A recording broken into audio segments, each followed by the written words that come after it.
श्रुतस्वाध्यायेन सुविदितरहस्यो विभुवर प्रशस्त्या शास्त्राणां सुषमतरसम्पादनश्रुति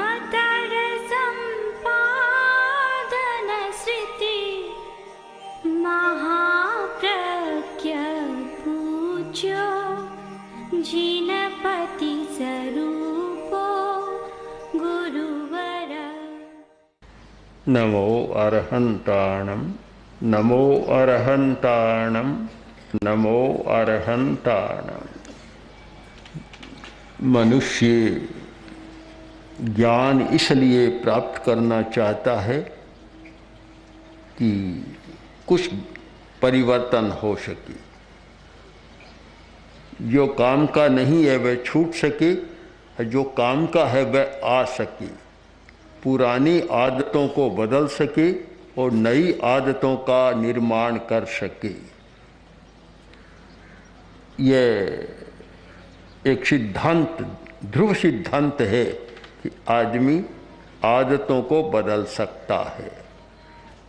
और आज के वैज्ञानिक स्तर पर भी ये बात सम्मत है कि मनुष्य अपनी आदतों में काट छांट कर सकता है, नई आदत का प्रत्यारोपण कर सकता है, पुरानी को एरेशन कर सकता है, उसे दूर कर सकता है।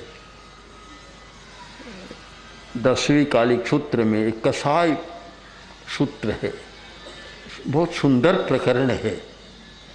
क्रोध, मान, माया, लोभ, इनके बारे में एक बहुत अच्छा निर्देश दिया गया है। हमारी सबसे पहली समस्या क्रोध है, और वह इसलिए कि सामने वही आता है। अहंकार भी भीतर रहता है, बाहर कम प्रकट होता है। व्यवहार में प्रकट होता है पर क्रोध जितना नहीं होता। और अहंकार भीतर रहता है, क्रोध उसी की अभिव्यक्ति है। जितना अहंकार उतना ज़्यादा क्रोध हो जाएगा। तो क्रोध के बारे में कहा गया, कोहो पीयम पणासे, क्रोध प्रीति का नाश करता है। परस्पर में प्रेम है, क्रोध उसको नष्ट कर देता है। कभी कभी इतना भयंकर क्रोध आता है कि आदमी वहाँ फिर जाना नहीं चाहता। तो तब आके प्रश्न हुआ कि ये बात तो ठीक है कि क्रोध प्रीति का नाश करता है, क्रोध से प्रीति दूर चली जाती है, ये तो ठीक है, पर इस समस्या को कैसे सुलझाएं? तो समाधान का सूत्र दिया, उपशमेन हणे को हम, उपशम से क्रोध को शांत करो।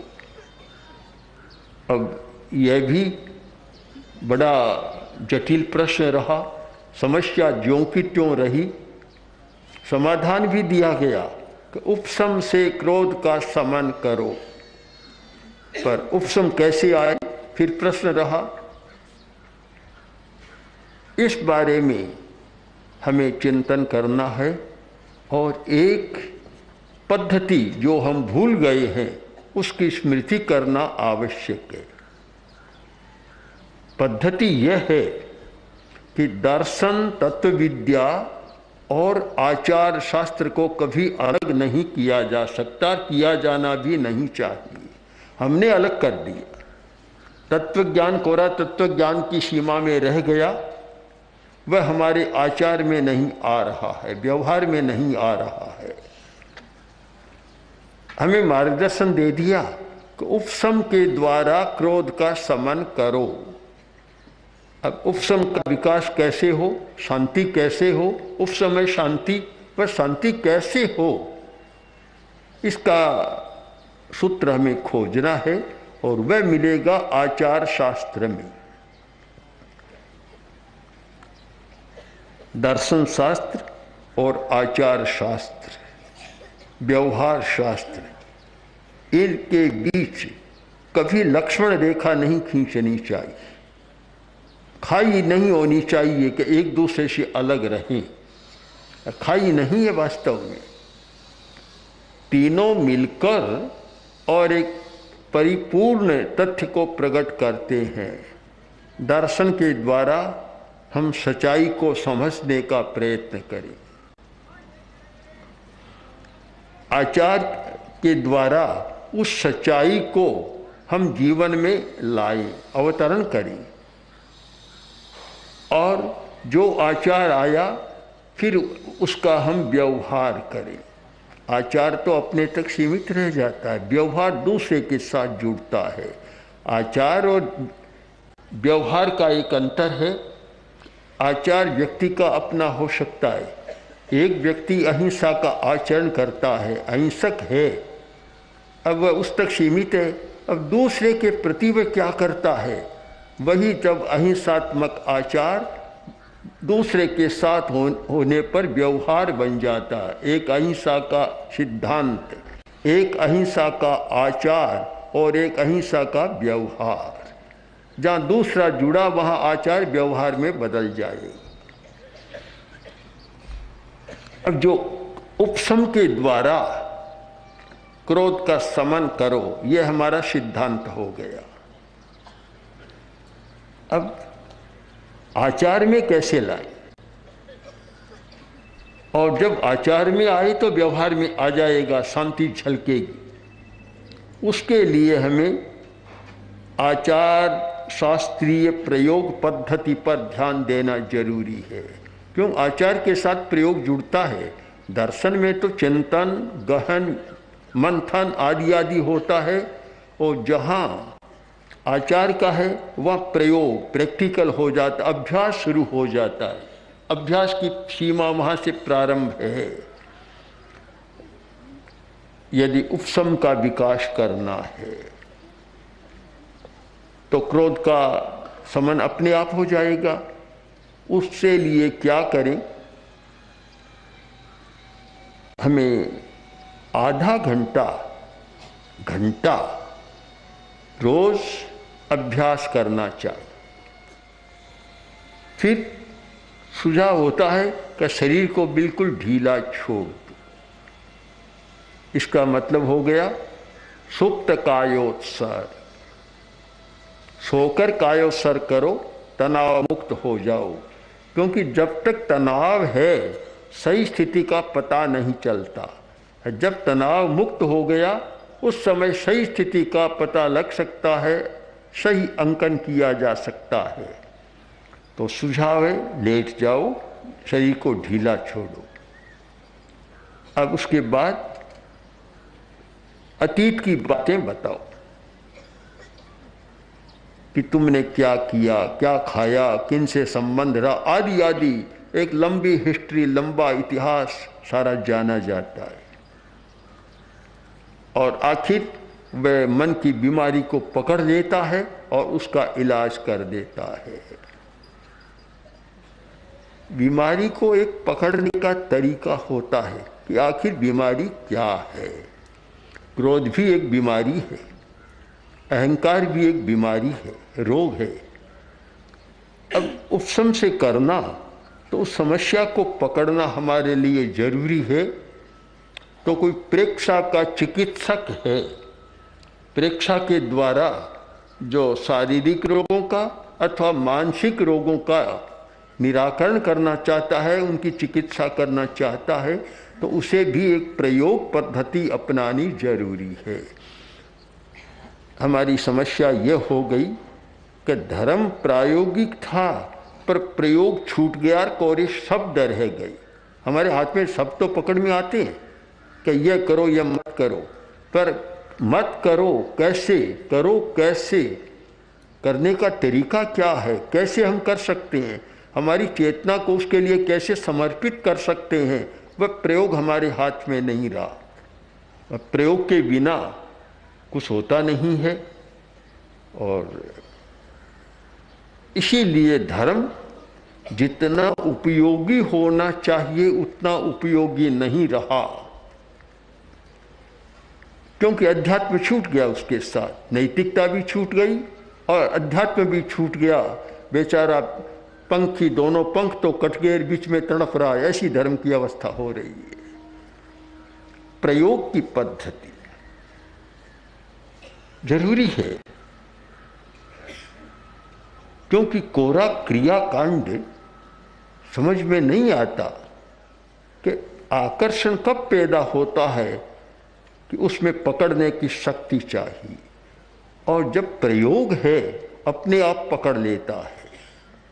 तो उपशम के द्वारा क्रोध को शांत किया जा सकता है। उपशम की साधना हम कैसे करें? उसके लिए पहले कायोत्सर्ग करें, शरीर को बिल्कुल ढीला छोड़ दें, कर सकें तो ऊर्ध्व कायोत्सर्ग जो सबसे अधिक शक्तिशाली होता है।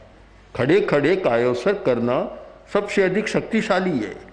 भगवान महावीर ने जितनी तपस्या की, कायोत्सर्ग किया, कोई तपस्या उपवास नहीं था, कायोत्सर्ग था। 16 दिन रात तक एकदम खड़े रहे, खड़े खड़े ध्यान किया, वह है ऊर्ध्व कायोत्सर्ग। बहुत कठिन होता है, 1 घंटा भी खड़े रहना मुश्किल है, तो 16 दिन रात तक। और प्राग ऐतिहासिक बात है, पर तथ्यपूर्ण है कि बाहुबली 12 मास तक खड़े रहे थे। बाहुबली 12 महीने तक खड़े खड़े कायोत्सर्ग किया। स्थिति यह बन गई कि बाहुबली खड़े हैं, वर्षा हो रही है, जंगल का मामला, वर्षा आंधी सब कुछ है, और पौधे, बेल बल्लियाँ, लताएं उगी, और बाहुबली ऐसे ढक गए चारों तरफ से। वे तो पौधा जैसा बन गए थे, एक पेड़ बन गए थे, चारों तरफ से लताएं बल्लियाँ छाई हुई थी।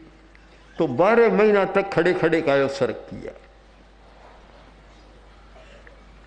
बड़ा कठिन होता है खड़े खड़े कायोत्सर्ग करना।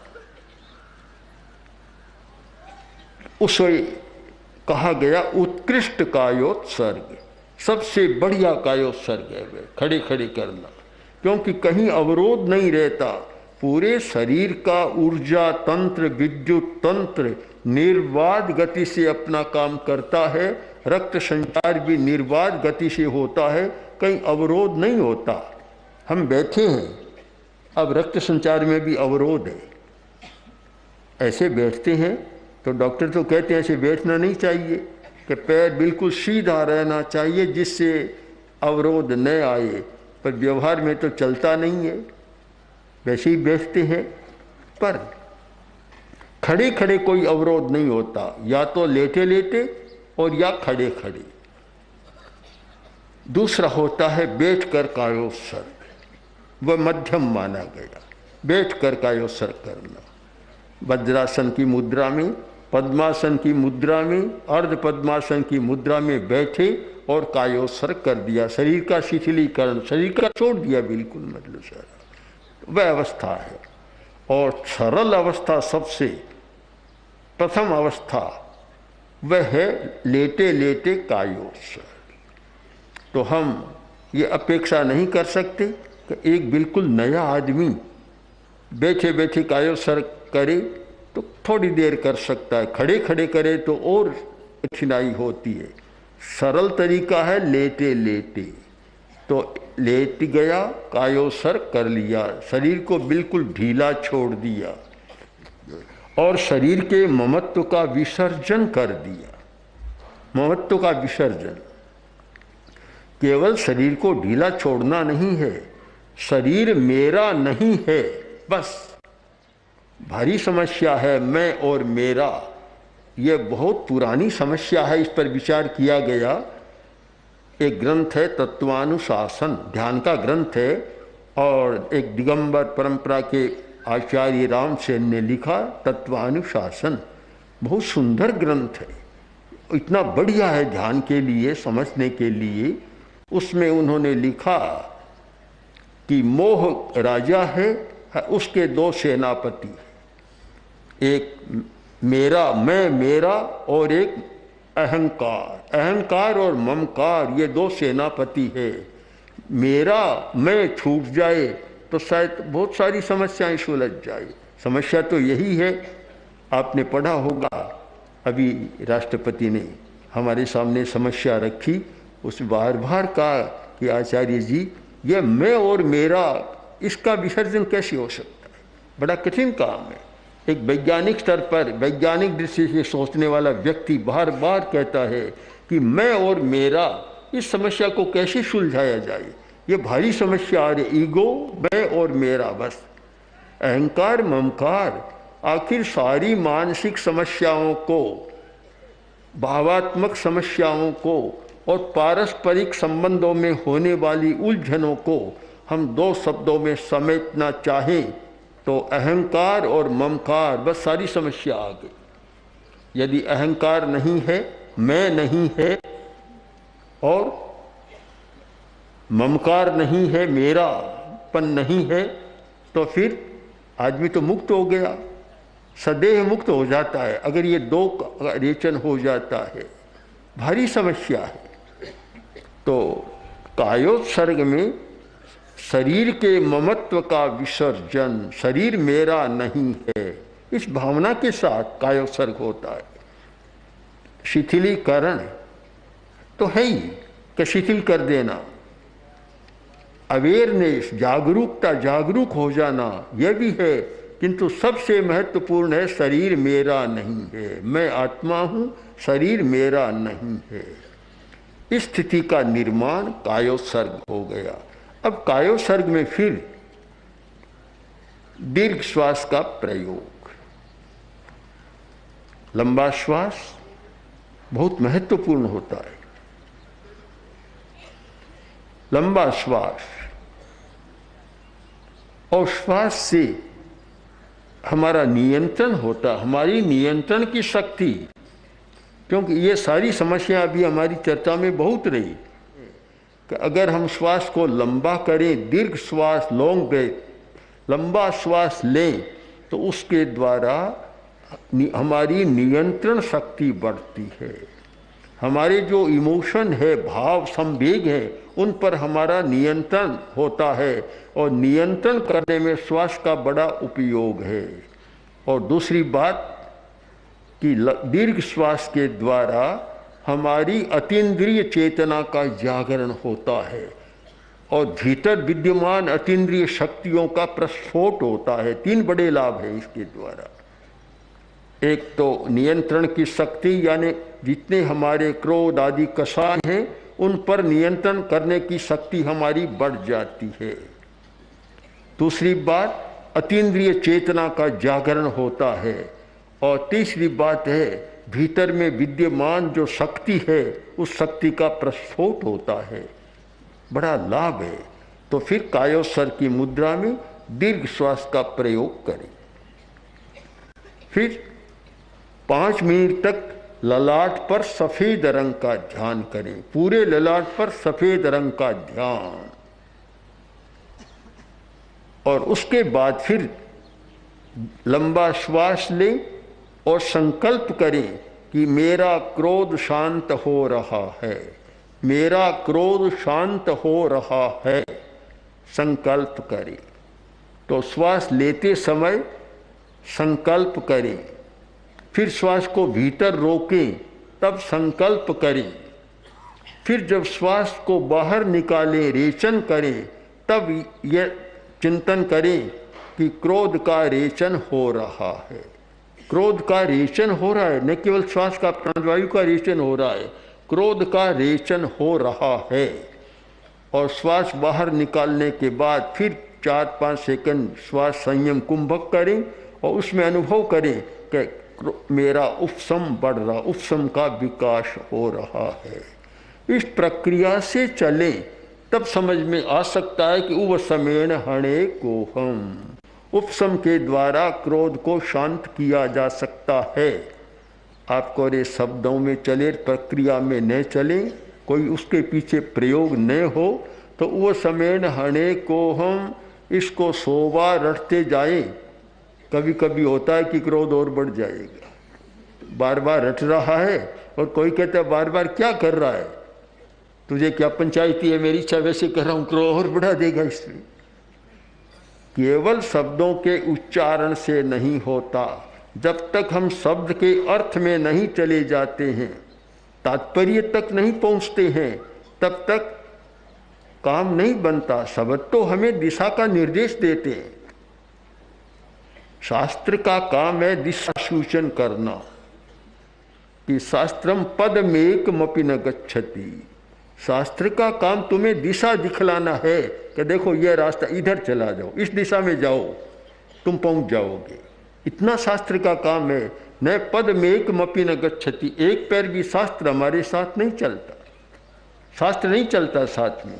अपना काम कर दिया, दिशा दिखा दी, और अब जाने वाले पर निर्भर है कि तुम चलो। चलो तो पहुंच जाओगे, और नहीं चलोगे तो बीच में अटक जाओगे। चलने वाले पर बहुत निर्भर है कि चलने का विवेक हो। शास्त्र का उपयोग करें, प्रवचन का उपयोग करें, स्वाध्याय का उपयोग करें कि जिससे हमारी दिशाएं स्पष्ट हो जाए, दृष्टि साफ हो जाए। जब दिशा ठीक है और दृष्टि ठीक है तो फिर आगे गति में कोई बाधा नहीं आती, फिर तो हमें चलना है। इतना काम है। आखिर चलना है, अभ्यास करना है। बिना अभ्यास के कुछ भी नहीं मिलेगा। यह निश्चित माने कि जो व्यक्ति जितनी तन्मयता और निष्ठा के साथ अभ्यास करेगा तो वह बहुत पहुंच जाएगा, वहाँ पहुंच सकता है। निष्ठा के साथ अभ्यास नहीं है और केवल बातें, केवल शब्दों पर अटका हुआ है, वो काम नहीं होता। उसके लिए तो कितना गहन साधना अभ्यास करना होता है। श्रीमद् राजचंद्र जैसा ध्यान करते थे, उस ध्यान की स्थिति में जाकर आप कह सकते हैं कि आत्मानुभूति का यह हो गई। अरे उनकी लिखी हुई बातों को, शब्दों को दोहरा कर केवल हम कहें आत्मानुभूति, अगर शब्दों के माध्यम से आत्मानुभूति होती तो दुनिया का कभी कायापलट हो जाता। बहुत लोगों ने कल्पनाएं की कि हम सारी दुनिया को बदल देंगे। शब्दों पर नहीं, हमें तात्पर्य पर जाना है, अभ्यास करना है, ये माने प्रयोग करना है। प्रयोग के बिना, प्रैक्टिकल किए बिना कोई वैज्ञानिक बनता तो आज लाखों आदमी वैज्ञानिक बन जाते, लाखों बन जाते। इसलिए हम चिंतन करें कि हम जो अभ्यास के द्वारा हो सकता है, कसाय का ओसम, इसलिए इस वाक्य को हृदयंगम करें। दिशा दिखाने वाला है कि उपसमेन हणे को हम, क्रोध को शांत कैसे करो कि उपशम के द्वारा।